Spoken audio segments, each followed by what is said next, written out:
যাকাতের বিধান। যাকাত কি আল্লাহ পাক রব্বুল আলামিন সবার উপরে ফরজ করেছেন নাকি বলেন? আল্লাহ পাক রব্বুল আলামিন আমাদের ধর্মের পূর্বে হযরত মূসা আলাইহিস সালাতু ওয়াস সালামের ধর্মের মধ্যে ছিল যাকাত দিতে হইতো। যাকাতের বিধান ছিল মালের 4 ভাগের 1 ভাগ দিতে হবে। কয় ভাগ বলেন? সমস্ত সম্পদের 4 ভাগের 1 ভাগ করে যাকাত আল্লাহর রাস্তায় দিতে হবে। কোন নবীর জমানায়? মূসা আলাইহিস সালাতু ওয়াস সালামের জমানায়। আমাকে আপনাকে আল্লাহ পাক রব্বুল আলামিন এমন একটা সিরাতে মুস্তাকিম দান করেছেন। উলামায়ে কেরামগণ সিরাতে মুস্তাকিমের 3টা স্তর বলেছেন। এর মধ্যে একটা স্তর হলো আল্লাহর হাবিব সাল্লাল্লাহু আলাইহি ওয়াসাল্লাম যে পবিত্র ধর্ম নিয়ে দুনিয়াতে এসেছেন, যেই ধর্ম আল্লাহর হাবিব সাল্লাল্লাহু আলাইহি ওয়াসাল্লাম যে ধর্ম আনয়ন করেছেন, এই ধর্মের নামই হলো সিরাতে মুস্তাকিম। আর এই সিরাতে মুস্তাকিম এমন একটা পথ যেই পথের মধ্যে না বাড়াবাড়ি আছে না ছাড়াছাড়ি আছে। অর্থাৎ আল্লাহর হাবিব সাল্লাল্লাহু আলাইহি ওয়াসাল্লামের তরিকা, আল্লাহর হুকুম আর নবীর তরিকা। আমাদের নবীকে যেই তরিকা দেওয়া হয়েছে, এই তরিকাটা এমন ভাবে আল্লাহ তাআলা সাজাইছেন যার মধ্যে কোনো বাড়াবাড়িও নাই, যার মধ্যে কোনো ছাড়াছাড়িও নাই। বলেন সুবহানাল্লাহ। মূসা আলাইহিস সালাতু ওয়াস সালামের জমানায় সমস্ত মালের 4 ভাগের 1 ভাগ যাকাত আদায় করতে হয়। আর আল্লাহ পাক রব্বুল আলামিন আমাদেরকে যাকাতের বিধান দান করেছেন। কয় ভাগের 1 ভাগ জানেন নাকি কেউ? 40 ভাগের 1 ভাগ। কয় ভাগের 1 ভাগ? আওয়াজ করে বলেন তো। 4 ভাগের 1 ভাগ আদায় করা সহজ নাকি 40 ভাগের 1 ভাগ আদায় করা সহজ? কথা বলেন, মুখে তালা দিয়েন না, কথা বলেন। 40 ভাগের 1 ভাগ আদায় করা সম্ভব? 40 ভাগের 1 ভাগ শতকরা 2.5 টাকা। আর মূসা আলাইহিস সালাতু ওয়াস সালামের জমানায় আল্লাহ পাক রব্বুল আলামিন তাদের যাকাতের বিধান দিয়েছিলেন 4 ভাগের 1 ভাগ আদায় করতে হবে। করণের কাছে গিয়া মূসা আলাইহিস সালাতু ওয়াস সালাম বললেন, ভাই যাকাত আদায় করতে হবে। করণ বলে না, সম্ভব না। করণের সম্পদ কত ছিল এটা সকলেই আমরা জানি কি জানি না? কিতাবের মধ্যে আসছে, তাফসীরের কিতাবের মধ্যে আসছে, করণকে আল্লাহ পাক রব্বুল আলামিন এত সম্পদ দান করেছিলেন, যেই সম্পদ গণনা করার, যেই সম্পদের সঠিক গণনার হিসাব কোন মুহাদ্দিসিনে কেরাম, কোন মুফাসসিরিনে কেরাম, কোন ফকিহ কেউ দিতে পারে নাই।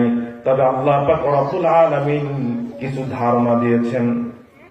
সেই ধারণাটা হলো, করণকে আল্লাহ পাক রব্বুল আলামিন যেই সম্পদ, যেই অর্থ দান করেছিলেন, সেই অর্থগুলো রাখার জন্য, সেই সম্পদ ধন দৌলত রাখার জন্য যে গুদামগুলা ব্যবহার করত, ওই গুদামের যে তালা লাগানো হইতো, ওই তালার যে চাবিগুলো ছিল, ওই চাবিগুলা বহন করতে শক্তিশালী 70 জন যুবকের প্রয়োজন হইত। সুবহানাল্লাহ।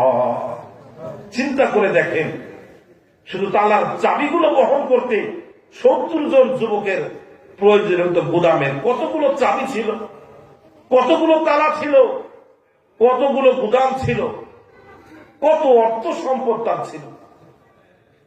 শুধু তাই নয়, মুফাসসিরিনে কেরাম বলেন, খাদ্য জাতীয় যত সম্পদ, গম জব সহ শুরু করে দুনিয়ার যত ধরনের আসবাবপত্র সম্পদ, এই সমস্ত সম্পদ দিয়ে তার গুদামগুলো ভরপুর ছিল। পাশাপাশি কোন গুদাম তার মণিমুক্তা, হীরা, এরকম ভাবে দামি দামি পাথর, স্বর্ণ অলংকার দ্বারা ভরপুর করা ছিল। মূসা আলাইহিস সালাম বললেন, ভাই কি করতে হবে? যাকাত দিতে হবে। কিন্তু কারণ বলল না না, এই এত সম্পদ, মালের 4 ভাগের 1 ভাগ যাকাত আদায় করা সম্ভব না। তখন করণ বলল, করণের কাছে গিয়া কৌশল আনলো, বলল ভাই করণ, ভাই মূসা।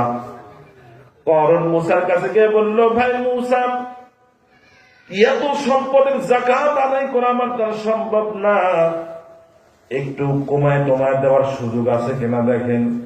অনেকে কিন্তু আমাদের সমাজে এমন আছে, স্ত্রীকে 3 তালাক দেন, রাগের ঠেলায়, জোশের ঠেলায় হুজুরের কাছে গিয়ে বলে, হুজুর একটু কমানোর বা জায়েজ টায়েজ করে দেওয়ার, একটু মোনাজাত দিয়া বা একটু শাসন করে মিলাই দেওয়ার ব্যবস্থা আছে কিনা। এরকম লোকজন আমাদের সমাজে আছে না নাই? হারাম ভাবে থাকতেছে, অনেকেই আছে, আমার জানা মতে অনেকেই আছে হারাম ভাবে থাকতেছে, হারাম ভাবে। আমি এক বাসায় গেছি, তো বাসা লোকজন সকলে বসছে, স্বামী স্পষ্ট স্বীকার করতেছে, বলতেছে আমি তাকে 3 তালাক দিয়েছি। স্ত্রী বলে, হ্যাঁ আমিও বুঝি, আমাকে 3 তালাক দিচ্ছে, আমি আর তার সাথে থাকতে চাই না।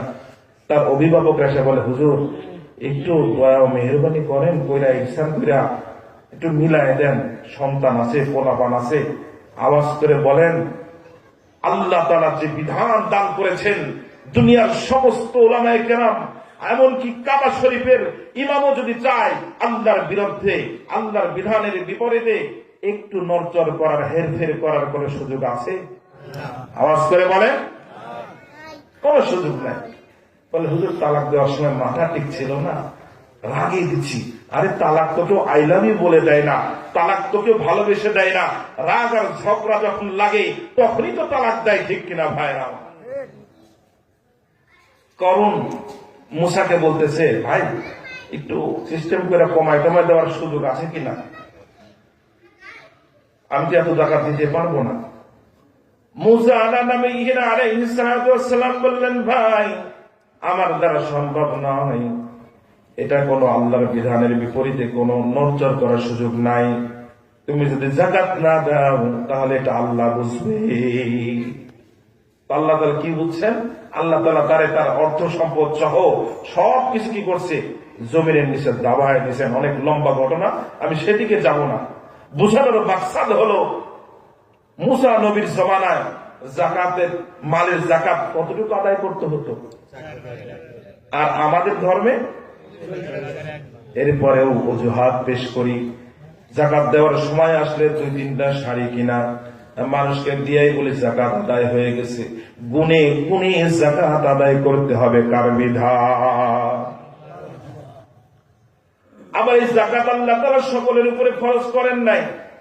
আল্লাহর হাবিব সাল্লাল্লাহু আলাইহি ওয়াসাল্লাম বলেন, মান আতাহুল্লাহু মালান, আল্লাহ তাআলা যাকে মাল দান করেছেন, মাল দান করার অর্থ হলো আল্লাহ তাআলা যাকে সাহেবে নিসাব করেছেন।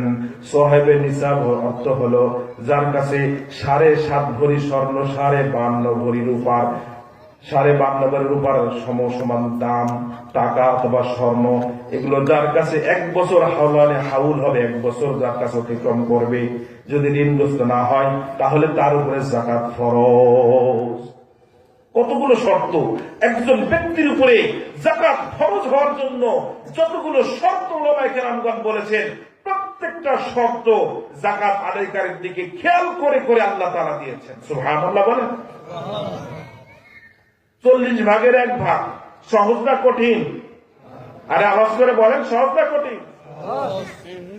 আবার বললেন 1 বছর অতিক্রম করতে হবে। নিসাব পরিমাণ মাল আপনার কাছে 1 বছর থাকলে যাকাত ফরজ হবে, 1 বছরের আগে যাকাত ফরজ হবে না। হ্যাঁ, যদি কেউ আদায় করে দেয় তাহলে আদায় হয়ে যাবে। সুবহানাল্লাহ।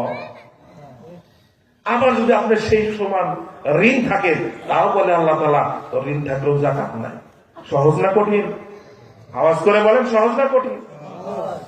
তো যাকাতের বিধানটা আল্লাহ তাআলা সহজ করে দিলেন। সব ধরনের মালের মধ্যে আল্লাহ যাকাত ফরজ করেন নাই, সব ধরনের মালের মধ্যে যাকাত ফরজ করছে। 3 ধরনের মালে যাকাত ফরজ হয়। কয় ধরনের? 1 নম্বর স্বর্ণ রূপা। 1 নম্বর কি বলেন? আওয়াজ করে বলেন, 1 নম্বর কি? 2 নম্বর নগদ ক্যাশ টাকা। 2 নম্বর কি? ক্যাশ টাকা। ব্যাংকে থাকুক, বাসায় থাকুক, যেখানেই থাকুক, ঠিক আছে। 3 নম্বর বিজনেস প্রোডাক্ট, ব্যবসার মাল। এই 3 ধরনের মালের মধ্যেই কেবল যাকাত ফরজ হয়, অন্য কোন মালের মধ্যে আল্লাহ তাআলা যাকাত ফরজ করেন নাই। বলেন সুবহানাল্লাহ। সহজ না কঠিন?